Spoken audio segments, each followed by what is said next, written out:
వారి ఆత్మవిమర్శ చేసుకోవాలని ఈ సందర్భంగా కోరుతా ఉన్నా.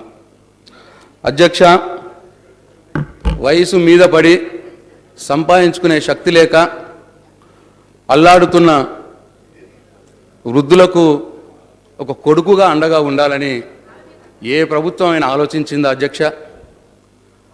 అట్లాగే విధివశాత్తు భరత చనిపోయి ఒంటరి జీవితం గడుపుతూ సంసారాన్ని నెట్టుకోవడం కష్టంగా ఉన్న అక్కా చెల్లెళ్లకు అన్నగా ఉండాలని ఏ ముఖ్యమంత్రి అయినా ఆలోచించాడు అధ్యక్ష? అట్లనే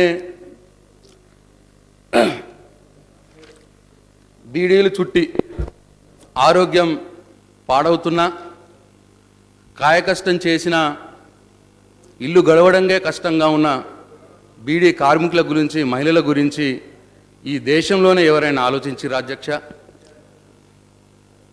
అట్లనే అంగవైకల్యంతో బాధపడుతూ దుర్భరమైన జీవితాన్ని గడుపుతున్న వికలాంగులకు తోడుగా ఉండాలని ఎవరైనా ఆలోచించారా అధ్యక్ష?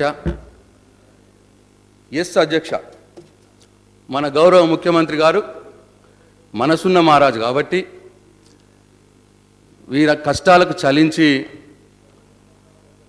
ఒక అన్నగా, ఒక కొడుకుగా వారికి అండగా ఉండాలని భావించి ఇంతకుముందు 200, 500 ఉన్న పెన్షన్లను ఒకేసారి 5 రెట్లు పెంచి వీరికి అండగా ఉండాలని భావించి 1000, 1500 రూపాయలు పెన్షన్లు ఇస్తూ ఈరోజు ఈ రాష్ట్రంలో 39,000 మందికి 36 లక్షల మందికి సంవత్సరానికి 4,700 కోట్ల రూపాయలు ఇవాళ పెన్షన్ల ద్వారా సహాయం చేస్తున్న మాట వాస్తవం కాదా అని చెప్పి నేను అడుగుతా ఉన్నా అధ్యక్ష.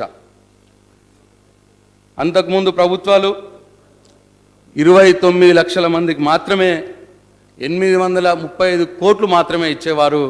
మరి 835 కోట్లు ఎక్కడ, 4,700 కోట్లు ఎక్కడ సంక్షేమం పెన్షన్ల ద్వారా అందించడం ఒక్కసారి గమనించాలి అధ్యక్ష. ఈ సందర్భంగా నా